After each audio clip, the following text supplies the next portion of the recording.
Coucou, moi c'est Nora Beauty, j'espère que vous allez bien. On se retrouve aujourd'hui pour une petite astuce qui peut peut-être vous concerner. Donc c'est la mauvaise haleine, hein, tout simplement.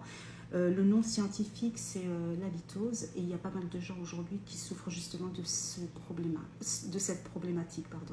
Donc la mauvaise haleine, ça peut être dû bien sûr à une mauvaise digestion, à une mauvaise alimentation, mais c'est aussi très souvent dû à du stress, de la frustration parce que vous êtes en colère. Donc ça veut dire qu'à partir de toutes ces émotions, vous allez tout simplement engorger votre foie, donc il va être sous pression, il va chauffer et donc votre estomac va récupérer donc toutes ces mauvaises toxines et donc bien sûr il y a ces remontées, c'est pour ça que vous avez donc une mauvaise haleine.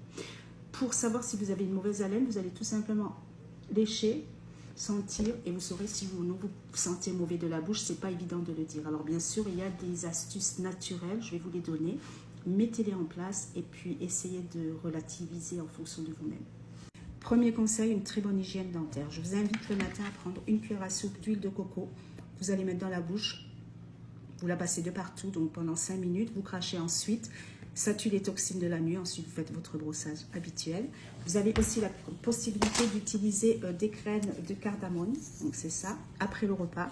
Donc vous mâchouillez quelques graines, donc ça facilite la digestion et ça neutralise aussi la mauvaise haleine. Donc contre-indication bien sûr, si vous avez des troubles cardiaques, attention, n'utilisez pas trop souvent ce remède.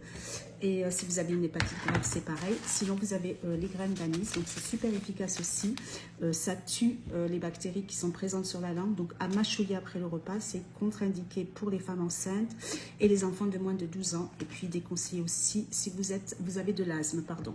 Et vous avez notre tisane digestion qui va rectifier donc tous les problèmes au niveau de votre estomac et de votre transit.